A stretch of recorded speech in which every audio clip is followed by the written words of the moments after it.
Mayong aga Iloilo. This year marks my 10th year as a graduate of Philippine Science High School, Western Visayas. And I'm so humbled and honored to be in front of all of you. Grabe no, isang dekada na pala. Ang bilis lang. Imagine, this photo was taken 10 years ago. Sige, ituloy mo lang yung tawang yan and tell your seatmate may pag-asa ka pa. I was a consistent achiever and honor student when I was in grade school, topping my class every single year. But everything changed when I entered the halls of Pisay.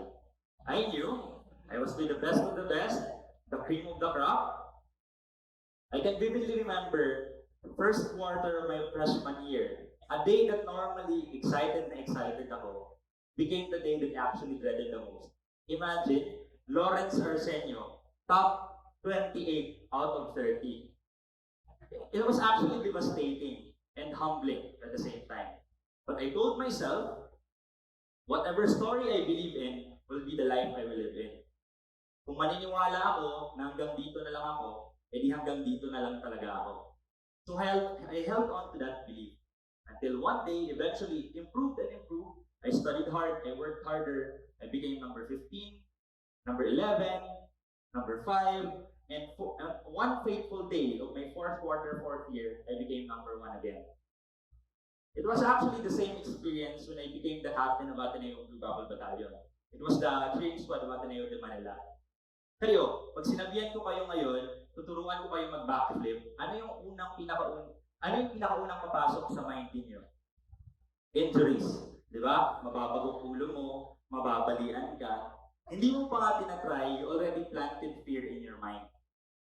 Then I asked myself, what was my mindset before when I learned how to do backflips? Then I realized I was focusing too much on, kung magawa ko to ng maganda, cool ito. Pag magawa ko to ng maganda, amazing ito, makakatulong ako sa group ko. And most importantly, pag magawa ko to, maiiwasan ko yung injuries. Instead of focusing on the stories na baka mabalian ako, I focus my energy on telling myself na kayang-kaya ko siyang gawin. Kaya nagawa ko siya. When I graduated in Ateneo de Manila, I got a degree in applied math. I immediately took my master's degree in the hopes that I will land a better job once I have a master's degree. I became a teaching assistant, a graduate assistant para libre yung tuition. I became a tutor. I became an assistant cheerleading coach. Marami nga akong mga kaibigan nagtatanong, bakit ang dami kong racket? Bakit ang dami kong part-time jobs? Marami ba daw akong pinapakain? Well, technically, wala naman ako masyadong maraming pinapakain. But the backstory was, my family managed a traditional business. To cut the long story short, nalugi siya to the point na nagkaroon ng utang yung family namin. Up to the point na yung bahay namin sa Aklan, nasangla siya. Ang dami namin naging utang nun. But I remembered asking my mom, Ma, magkano ba yung utang natin? Babayaran ko yan lahat. Di ba ang tapang? Then later that day, kinumpute niya. Tapos after niyang kinumpute, she showed it to me. Napakamot na lang ako sa ulo. Masyado palang malaki. Even though na marami akong part-time jobs, marami akong racket, marami akong ways na kumikita, they weren't enough. Kasi masyadong malaki yung interest sa loans, and marami pang iba. Then, sakto, kasi I was motivated to actually look for other opportunities. Then, a friend of mine from Ateneo introduced me to the world of entrepreneurship. At first, I was actually hesitant. Hesitant because, number 1, wala naman akong kaalam-alam. Second is, we had a bad experience in business. But 2 things that caught my attention. Number 1, kung wala ka nang ikawawala pa, di ba? Kung negative na, wala nang ika-negative pa eh. Second is, sabi ko sa sarili ko, I can have a full control of my income. If I want to have more, then I can work harder. Besides, part-time lang din naman. It was actually a leap of faith for me. But I chose to believe that I can. Then I had this experience before. Ayan ako, nakikita niyo ba? I was part of the World Hip Hop competition before, back 2014. We had the chance to compete abroad, but sadly, wala pa akong malaking pera nun para makasama. So, to cut the long story short, hindi ako nakasama. Then I realized, mahirap palang i-pursue yung passion mo yung gusto mo talaga in life if you are financially struggling. That was the time I decided to focus my energy to business, to entrepreneurship. Actually, nung nag-resign ako sa lahat ng part-time jobs ko, and hindi ko natapos na rin yung master's ko kasi I focus sa business, maraming mga tao nagsabi, dapat nag-academe ka na lang, dapat nag-bank ka na lang, dapat nag-ganito ka na lang. It's normal. It's normal because they impose their opinions based on their vision for you.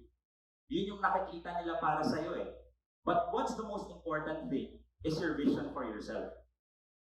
Sometimes, people might not understand kasi they haven't really seen what you have seen. Alam mo, pag clear sa'yo yung vision mo, you can make big decisions in life.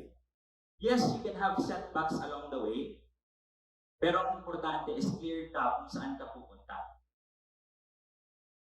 Sabi nga ng isang mentor ko, ang mga nakakakita ng hindi nakikita ng iba ay ang siyang kikita.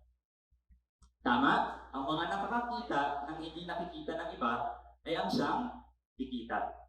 Vision is very, very important. Nakita niyo na ba ang photo na to? Let me ask you, ano yung pinakauna niyong nakita? Stones? Bricks? Sino dito nakakita ng sigarilyo? Konti lang. Sige, taasin mo yung kamay niyo. Konti lang, mga bilang lang. Sige, para hindi na kayo mag-isip, ituturo ko na sa inyo. Ito siya. Nakita niyo na? So, isang first arrow, yun yung post ng sigarilyo. The second one, the stick. Nakita niyo na? The amazing thing is, the next time na makita mo siya, ang first thing na makikita mo is not actually the stone, not the brick. Ang pinakaunang mo makikita is yung sigarilyo. Kasi once you see it, you can never unsee it. Yun yung pinaka-nakita ko with entrepreneurship. Once I saw its potential, hindi ko na siya ma-unsee.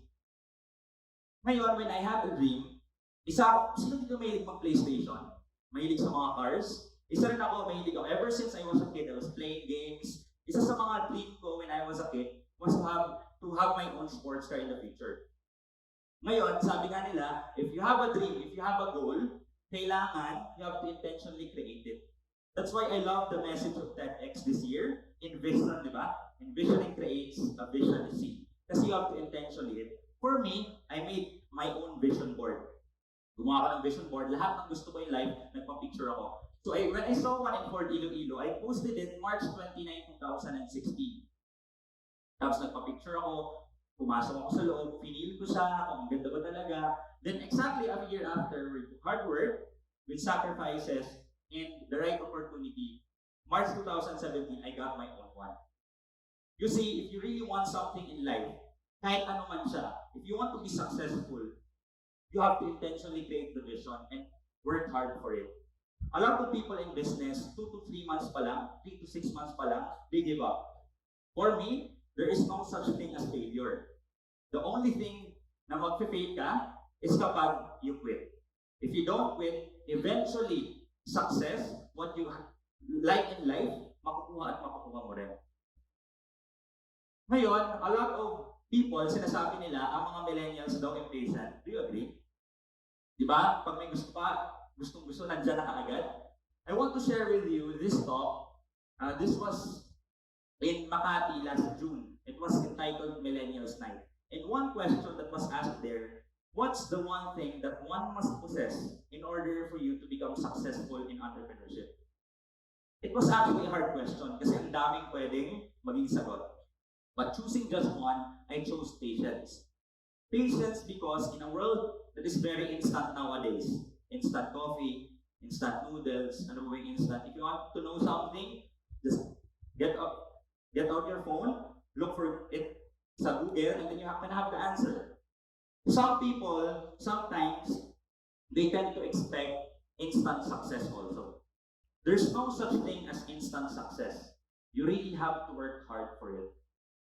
Ngayon, if people think that millennials are impatient, it might be actually a good thing. Why? Because being impatient tends to push you to work harder and faster. Sabi nga nila, be impatiently patient. Impatient to work harder and faster, but patient enough that understanding that results will not come instantly. Ngayon, what I really love with what I do right now is I lead a team of people with the same vision I do. My job as a leader is to put my team in the best position to succeed. And in order for me to do that, kailangan ipakita ko sa kanila kung ano rin yung nakita ko. Do you agree? May kwento ng aso at pusa. Alam niyo na ba yung kwentong to? Hindi ba? Maraming version kasi, di ba? Merong pusa, nakita siya ng aso. Hinabol siya ng aso. Eh di yung pusa, grabe, kumaripas ang takbo. Nung nakalayo-layo na sila, may mga ibang aso na nakapansin na yung unang aso tumatakbo. Kaya nakitakbo na rin sila. Nagsimula sa isa, naging 5, naging 10, hanggang naging 20 na silang tumatakbo. Nung nakalayo-layo pa, nagtaka na yung ibang aso. Bakit nga ba sila tumatakbo? Tapos, nung nakalayo, hanggang sa napagod na rin yung ibang aso. Kaya mula 20, naging 10 na lang din, naging 5, hanggang sa pinaka-natira na lang ay ang pinakaunang aso. Sa tingin nyo, bakit yung pinakaunang aso hindi napagod kakatakbo? Bakit? Kasi siya lang ang nakakita sa pusa. Yung ibang aso, nakitakbo lang sila kasi nakita nila na may tumatakbo din. Hindi talaga nila nakita yung unang pusang tumatakbo. Kaya yung unang aso, kaya sobrang haba na ng tinakbo niya, hindi pa rin siya napagod kasi nakikita niya yung pusa. In this story, the cat represents our vision. The first dog represents you. The first dog kept on chasing the cat because he knows what he's doing. Alam niya kung ano yung hinahabol niya and the purpose of why he's doing it. The other dogs represent other people in your organization maybe that follow you. Sometimes, na-excite lang sila kaya they run with you, but they didn't really understand the purpose of why they're doing it. So at some point in our lives, when we don't know why we do the things that we do, or the purpose of what we're doing, we easily get tired and get burned out. In my own experience, my love for math, di ba natakot ba kayo? My love for math actually helped me to see the vision that I have right now. Sino dito yung mahilig din sa math? Or ako lang ba? I really love math to the point that I became the best in math awardee of my batch back in high school. I really love competing. We were taught different techniques and skills on how to solve problems efficiently and effectively. Now, because of that, di ba minsan kung isipin mo, sa first day of school mo, sa first weeks of school mo, ituturo sa'yo yung long method to solve the math problem. Tama? Then weeks after, ituturo din sa'yo yung short method. Then na-realize mo, sana tinuro na lang yung short method, no? Pinahirapan pa tayong lahat. But actually, with that, I saw a comparison with employment and entrepreneurship. Employment is actually a long method of solving the problem of finances. Yes, you can reach your goals, you can reach your dreams, but it takes a longer period of time.